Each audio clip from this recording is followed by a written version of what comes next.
Bonjour, je suis Patricia Mambina, nutritionniste diététicienne.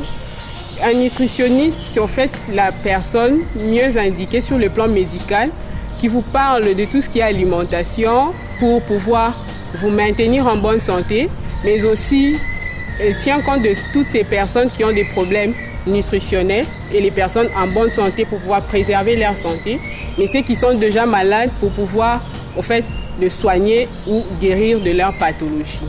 Ensemble avec vous aujourd'hui, nous allons parler du jeûne et de la prière. Les jeûnes ont plusieurs impacts sur le plan sanitaire, parce que les jeûnes nous permettent premièrement à perdre du poids. Ce que nous devons noter, c'est qu'avec l'alimentation, avec tout ce que nous mangeons aujourd'hui, nous mangeons beaucoup trop de sucreries, beaucoup de tout ce qui est gras, et souvent nous ne faisons pas de l'activité physique, et ce qui fait que notre corps emmagasine beaucoup plus de la graisse qu'on n'a pas tous le temps de pouvoir l'éliminer. Alors le jeûne nous permet de pouvoir perdre cette graisse superflue que nous avons emmagasinée pendant beaucoup de temps, mais aussi les jeûnes nous permettent à perdre maximum 5 à 10% du poids que nous avons. Donc les personnes qui sont minces ou disons avec un état nutritionnel normal peuvent toutefois jeûner parce qu'ils ne perdront pas suffisamment du poids. Mais les personnes obèses, par exemple, ou qui veulent refaire leur taille, sont des personnes qui doivent normalement jeûner aussi pour essayer de s'affiner et perdre cette masse grasse.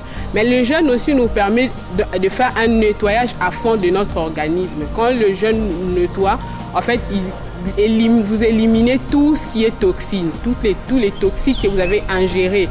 Par exemple, avec l'alimentation, mais aussi avec la pollution de l'air, les stress. Ces toxines-là, vous les libérez avec ces jeûnes-là. Mais en dehors de ça, le jeûne vous permet de pouvoir régénérer les corps.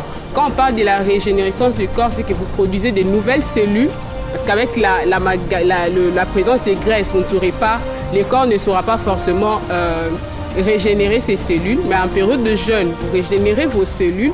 Mais aussi l'énergie digestive qui était normalement réservée au bol alimentaire, à la quantité d'aliments que vous ingérez, mais aujourd'hui que la quantité a diminué, cette énergie-là sera réorientée vers une cicatrisation, mais aussi une guérison. Voilà pourquoi il y a d'autres personnes qui disent que le jeûne guérit. C'est à cause de ça. Mais aussi, le jeûne vous permet de renforcer votre immunité. Par exemple, les personnes qui sont fragiles, qui font tout le temps, qui développent tout le temps le rhume, tout le temps tout le temps de l'asthme, qui sont très fragiles, ça leur permet en fait de renforcer l'immunité. S'il faut l'expliquer dans des termes simples, c'est en fait s'armer encore, avoir une armure plus forte. Les jeunes nous soutiennent à ça, mais aussi quand j'ai parlé du nettoyage, donc le jeûne nettoie l'intérieur, mais il nettoie aussi l'extérieur. Donc la peau, vous allez sentir que la peau va rajeunir à la fin du jeûne. Mais le jeûne aussi, en dehors de ça, vous permet au fait d'avoir une vision plus claire. De vous sentir plus mieux, plus aisé, plus léger que vous ne l'étiez avant. Maintenant là, nous allons parler de comment se nourrir pendant le jeûne. Il y a 3 temps qu'il faut qu'on retienne. Donc avant le jeûne, pendant le jeûne et après le jeûne. Comme attitude à prendre avant le jeûne, c'est que 5 jours avant que vous puissiez commencer le jeûne, il y a certains aliments que vous devrez déjà éliminer sur le plan nutritionnel pour ne pas causer du tort à votre organisme. Parmi ces aliments à éliminer, ce sont des excitants. Quand on parle des excitants, on parle du thé, par exemple, qui est un excitant du système nerveux. On parle du café, qui est un excitant du système nerveux. On parle du tabac et ainsi que de l'alcool. Et 3 jours avant que vous ne puissiez débuter votre jeûne, c'est en ce moment-là que vous devrez éliminer ou soit diminuer significativement la consommation de la viande, la consommation de produits laitiers. Quand on parle de produits laitiers, c'est tout ce qui est lait, que ce soit entier ou écrémé. Les yaourts, les fromages sont des aliments qu'il faut éliminer, mais aussi la consommation de poissons. Et réduire aussi la consommation de matières grasses qui contiennent des acides gras saturés, par exemple comme le beurre, la margarine, il faut devoir diminuer. Alors pendant le jeûne, il y a aussi une attitude à prendre pendant le jeûne, c'est que vous devez d'abord beaucoup boire, s'hydrater suffisamment, surtout que nous sommes pendant la période de chaleur. Ce qui est sûr, vous allez beaucoup plus transpirer. La quantité d'eau que vous sortez, vous devez normalement le remplacer aussi. Donc il faut beaucoup boire pour pouvoir aller jusqu'à 3 litres d'eau par jour. Et le matin, il est nécessairement soit obligatoirement, il faut prendre des fruits. Pourquoi? Parce que les fruits, eux, ils arrivent à nettoyer, ils nettoient les corps, ils détoxifient les corps, ils enlèvent tout ce qui est toxine. S'il y a un empoisonnement, soit il y a des éléments qui sont nocifs à la santé, la consommation des fruits, au fait, vient pour éliminer cela. Et les légumes, ça, il faut prendre les après-midi. On prend les légumes les après-midi parce qu'eux, ils viennent maintenant réparer les dégâts causés par les fruits. Donc, quand les fruits, comme vous avez consommé suffisamment des fruits qui ont en fait, détruit ou soit ils ont détoxifié les corps avec leur apport en vitamines, en minéraux ainsi qu'en antioxydants. Du coup, les après-midi, les légumes aussi vont venir avec des vitamines et des minéraux ainsi que des antioxydants, mais maintenant qu'ils vont réparer les corps. Du coup, vous verrez que vous aurez beaucoup plus de force les après-midi que les avant-midi.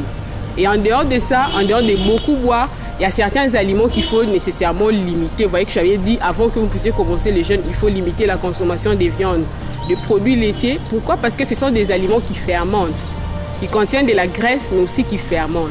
Quand ils vont fermenter au niveau de l'intestin, ils vont occasionner une production de gaz. Cette production de gaz va entraîner des flatulences.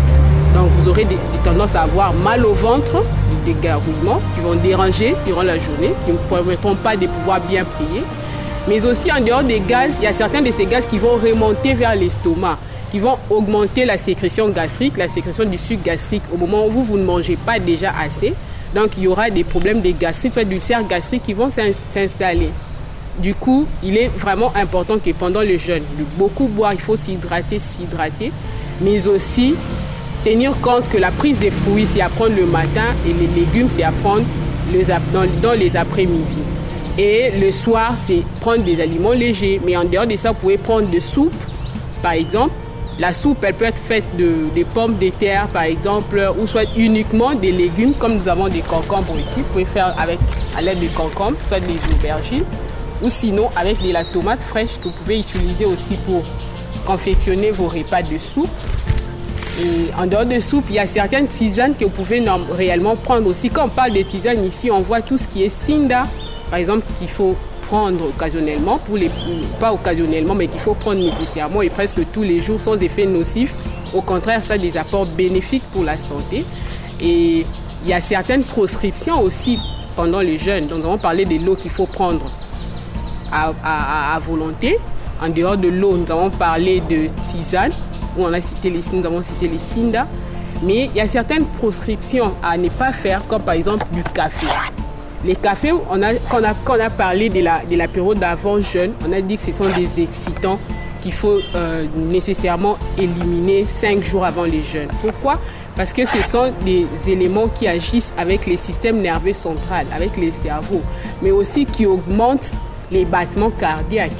Donc, nécessairement, la tension va être déjà élevée avec le fait de ne pas manger. Mais quand vous prendrez du café, ça va encore élever la tension artérielle, mais aussi les battements du cœur vont s'élever.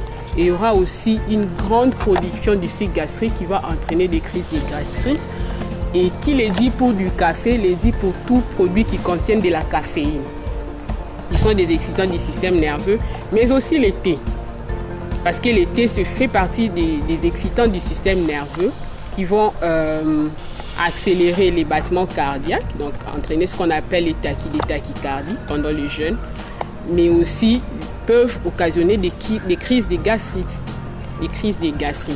Mais il faut aussi éviter la consommation des boissons gazeuses sucrées. Quand on parle des boissons gazeuses sucrées, c'est tout ce que nous connaissons sur les marchés, pour ne pas citer les noms, tout ce que nous connaissons. Il faut, en dehors de toutes ces deux boissons que nous connaissons, qui sont peut-être bénéfiques pour nous aussi, pour la santé, mais il faut aussi éviter les boissons gazeuses sucrées. Il faut vraiment ne pas prendre. C'est mieux de prendre le jus des fruits. Si vous savez que ce sont des fruits qui contiennent beaucoup plus d'acide ascorbique, par exemple comme la vitamine C, les fruits comme l'orange, pamplemousse, ananas, mandarine, ce qui est recommandé. Ajouter juste un peu d'eau pour diluer et diminuer cette acidité-là. C'est en ce moment-là que vous pouvez prendre les jus des fruits sans pour autant que ça vous fasse mal.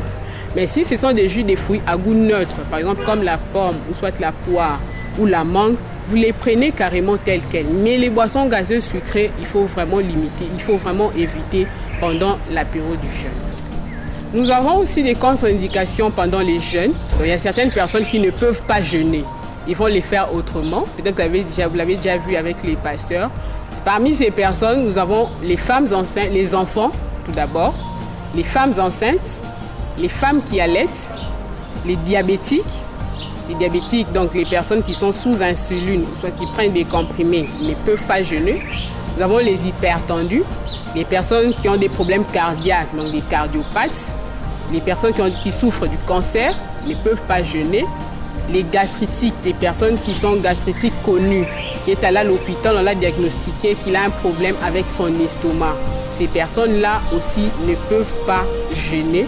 Donc ils peuvent jeûner autrement, peuvent s'abstenir, soit peut-être du maquillage, de la télé, soit de leur téléphone.